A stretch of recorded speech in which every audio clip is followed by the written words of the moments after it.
My fiancée tried to tell me her cheating was just some kind of test, and that's when I told her goodbye and walked out. Let me back up and explain everything from the beginning. Yesterday, we met up at the venue where we're supposed to be getting married in 3 months. It was one of those planning meetings to go over final details. We drove there separately since she was coming straight from work. Toward the end of the meeting, she mentioned her friend was dropping off a rental car nearby and needed a lift home. She asked if I was cool with her giving her a ride. I didn't think anything of it and told her sure, it wasn't far from our house, and I know the friend pretty well. After I got home, I tried getting in touch with her for the next 2 hours, nothing. No calls, no texts. About an hour and a half in, I messaged her friend to check if she'd gotten home all right. I was honestly getting worried. Eventually, my fiancée came home and apologized, saying it took longer than planned because she stuck around to hang out with her friend a bit. I told her that was fine, just asked her to give me a heads up next time. A few minutes later, her friend responded to my earlier message, apologized and said she never made it to the venue and hadn't seen my fiancé that night. That didn't make any sense, so I asked my fiancée why her friend would say that. She shrugged it off, said she couldn't control what her friend says, then walked outside. At that point, alarm bells were going off in my head. I've never done this before, but something didn't sit right with me, so I checked her phone records. Yeah, I did, and no, I don't regret it. I saw that while she was outside, she called the same friend, clearly trying to line up their stories. I also noticed an hour-long call to some number I didn't recognize, right around the time she was headed to the venue. I asked her what rental company they used and tossed out a few other questions. Her answers came quick, and they sounded pretty believable. I started wondering if maybe I was just being paranoid, told myself to sleep on it and not jump to conclusions. The next morning, I asked her to show me the text from her friend, the one supposedly asking for the ride. I said I'd even apologize for questioning her if she did. She refused. I brought up how I saw her on the phone when I passed her car on the way to the venue and asked who she was talking to. She told me it was the same friend she later picked up. That's when it all clicked. I told her straight up that I'd seen her phone records and knew she wasn't being honest. That's when she switched gears and claimed she met up with a coworker to discuss a patient. I asked who the coworker was and why they couldn't just talk over the phone. She said his name was David and that she needed to demonstrate some techniques in person. At this point, I was beyond suspicious. We don't keep secrets like this, at least we never used to. I asked to see her texts with David. She refused again. I asked why she wouldn't show me if she had nothing to hide. I asked her point blank, was she cheating on me? Did she not want to be with me anymore?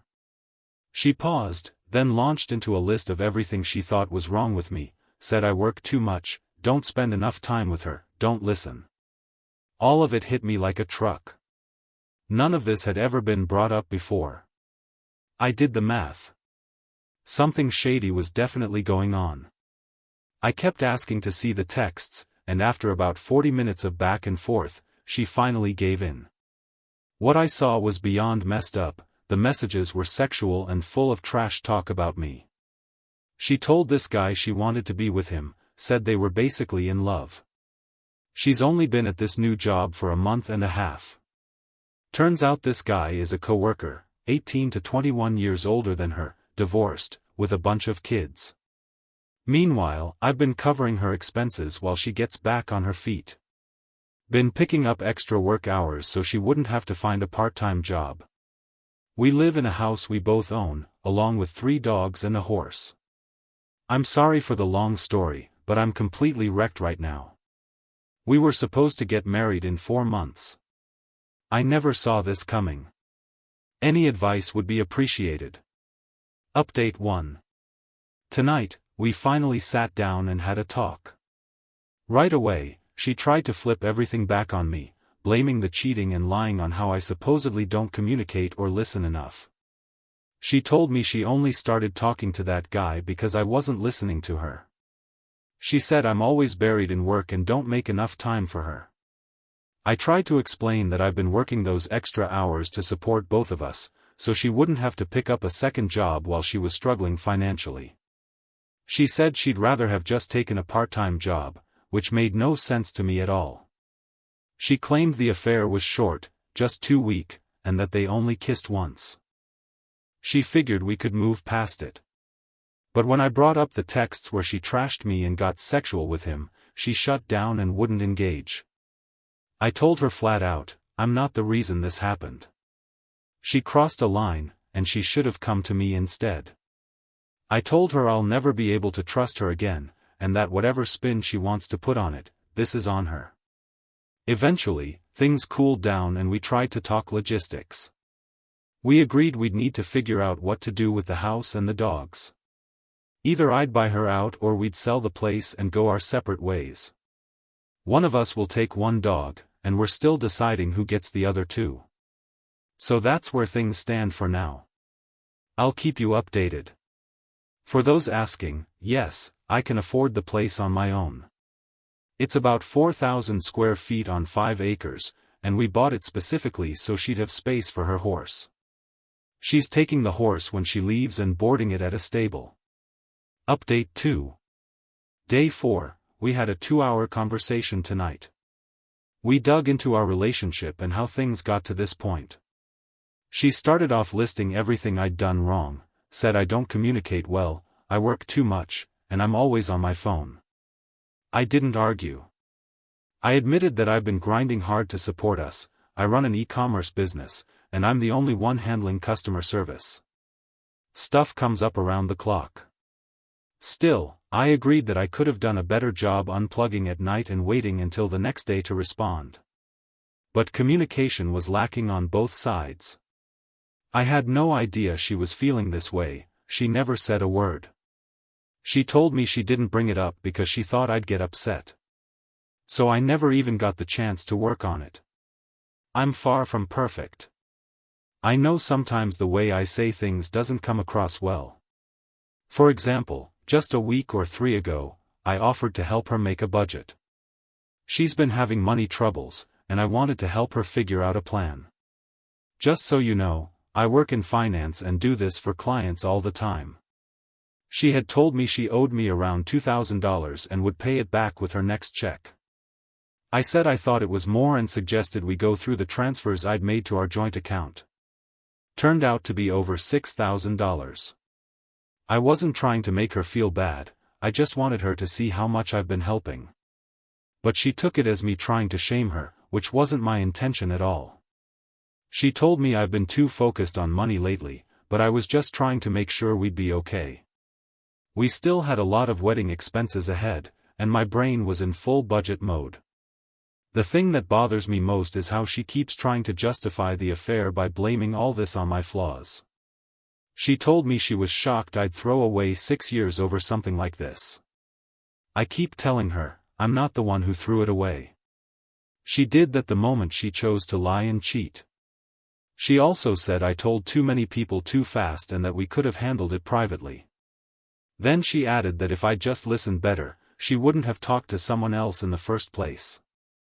I think I've finally pieced together the full story. Based on the texts, I believe they started messaging 1 to 3 weeks ago, right around the time I noticed a shift. I'm not sure if they saw each other outside of work before that, but she admitted they met up at a park to shoot hoops and talk. That's when they made out. I honestly believe that's as far as it's gone so far. But if I hadn't found out, I'm pretty sure it would have gone further soon. She claims they're not together. He's not her boyfriend. She didn't come home tonight, and I've got no idea where she went. I assume she's either with that guy or maybe staying at a friend's place. The whole living situation is beyond awkward right now, but I'm hoping things settle down soon. Honestly, I think a part of her still wants us to work things out. Maybe she believes we can somehow fix what's broken. Looking back, I think the biggest issue between us was just poor communication that built up over time. We fell into a routine, a kind of dull, everyday rhythm, and we never talked about the stuff that mattered. That silence eventually turned into resentment, and instead of opening up to me, she lashed out and started lying. Worse than that, she trashed me behind my back. She's always had a sneaky side, and now I realize I'll probably never be able to trust her again. Sure, staying together might be the easier path, but I know deep down I wouldn't be happy. Understanding how things unraveled has helped me feel more at peace. At the very least, it's shown me some flaws in myself, how I communicate, how I relate, and it's pushed me to look at things from a different point of view. Today, I hit the gym for the first time in a long while. I plan on sticking with it. I've also decided to get back into studying for my CFP designation. Took this whole week off work to focus on my mental health. I made a tough call today, literally, and officially cancelled the wedding venue.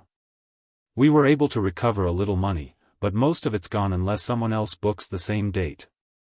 Not holding my breath on that. I also reached out to her parents to keep them in the loop. They live pretty far away, and I'm sure they've been worried sick. I just reassured them that things are under control and they don't need to stress about their daughter. I started looking into housing options, and with interest rates where they're at, there's no way I'd be able to find a similar house for what I'm currently paying on the mortgage. Even renting a decent apartment now would be just as expensive.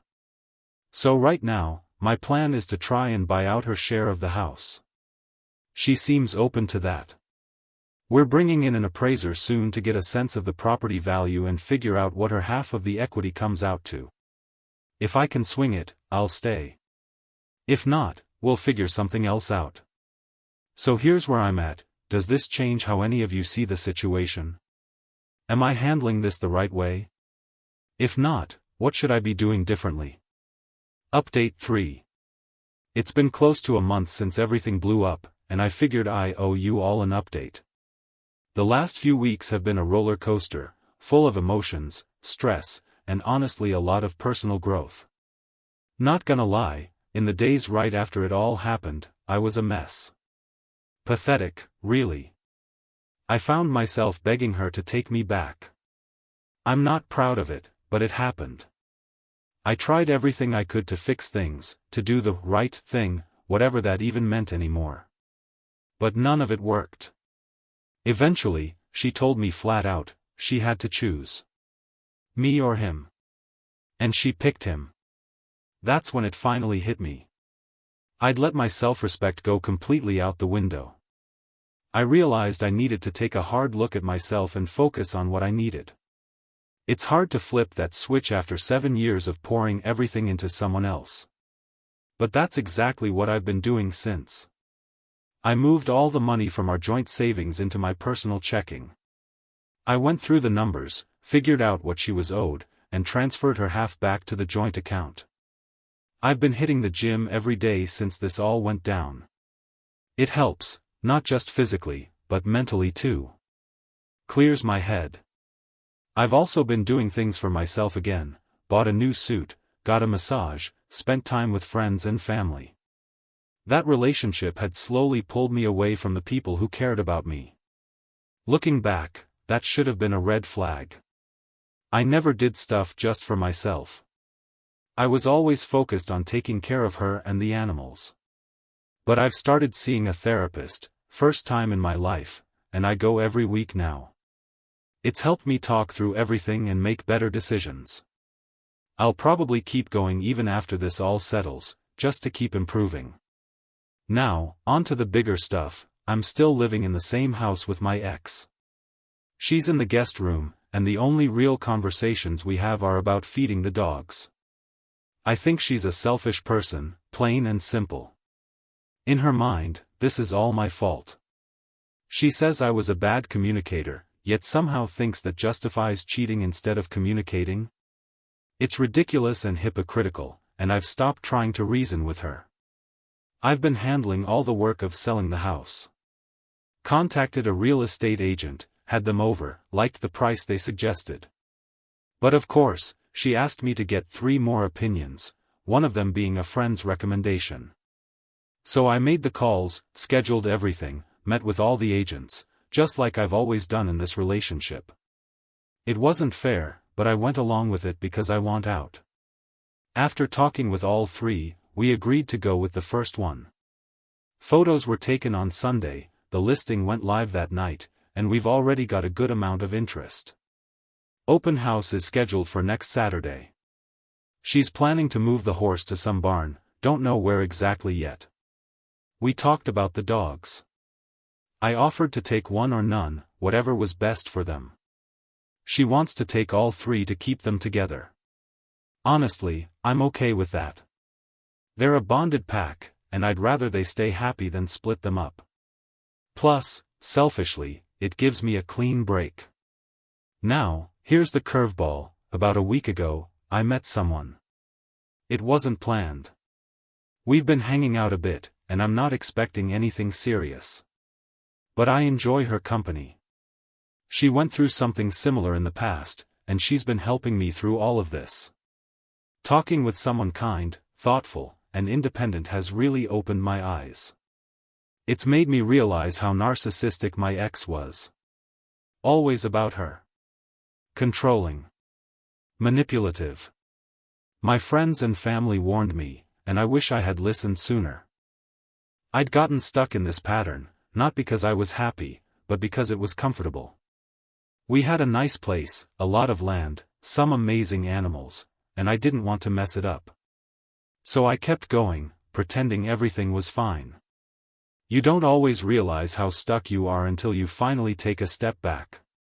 Some people might say I wasted years, but I'm choosing to learn from it instead. Next time, I won't ignore red flags. I won't fall into the trap of comfortable. And I won't lose touch with the people who matter most to me. Lastly, I want to give a big shout out to everyone who commented on my original post. I turned to Reddit because I didn't know what the hell to do. And the kindness you all showed, the advice, the support, it meant the world to me. I read every single comment. They all helped get me to where I am now. I'm finally looking forward to the next chapter of my life, wherever it takes me. Thank you. Seriously. Update 4. Hey everyone, it's been a while since I last checked in. Can't believe it's been over 3 months since everything went down.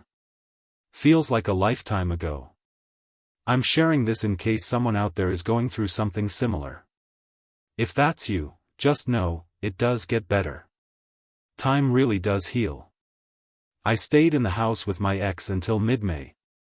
It was rough, being in that space with her and the dogs, knowing that the life I had pictured for myself was gone. We were just two people coexisting, roommates who couldn't stand each other. I did my best to avoid her, but with 3 dogs running around and doors left open, it wasn't easy. They had free rein, and honestly, that was fine by me. After the first few weeks, she stopped going out at night. But the texts and phone calls? They never stopped. I'm pretty sure she and the other guy didn't end up in a relationship, but they stayed in touch. I didn't ask, didn't care enough to. She moved out in mid-May and took 2 of the 3 dogs with her. Saying goodbye to them broke me. It felt like losing family. During my last month in the house, we met up at the dog park a few times so I could see them. They were excited to see me, but I could tell they were adjusting just fine. That gave me some peace. We barely spoke during those meetups, just enough to talk about how the dogs were doing. She moved into a rundown place in a not-so-great area. I'll be honest, it's kind of a dump. There's a yard, but no fence for the dogs. Last I heard, she was still working on getting that fence finished. During that stretch of time, I hit the gym every single day without fail. I also threw myself into my side hustle and really grinded hard. I knew life was about to get a lot more expensive, and I wanted to be ready for it. Between March and June 16th, the day I moved out, I pulled in 6 figures in sales from that side hustle. And during that entire time, I didn't splurge on anything big. That discipline let me stack up a solid amount of savings, on top of the money I made from selling the old house. Because of that, I was able to comfortably buy a great home in a nice neighborhood, with a good-sized yard for the one dog who stayed with me. Selling the old house was surprisingly smooth. Buying the new one? Not so much. That part was brutal. Luckily, the people who bought my old house let me rent it back for a month, up until June 16th, which gave me enough time to make the move. I put in offers on 4 different houses before one finally stuck, right at the end of May. I can't even explain how good it felt to leave that house behind.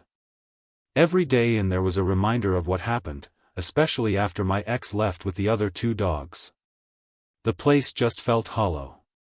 The move itself was a hassle, but friends and family really showed up for me. I couldn't have done it without them.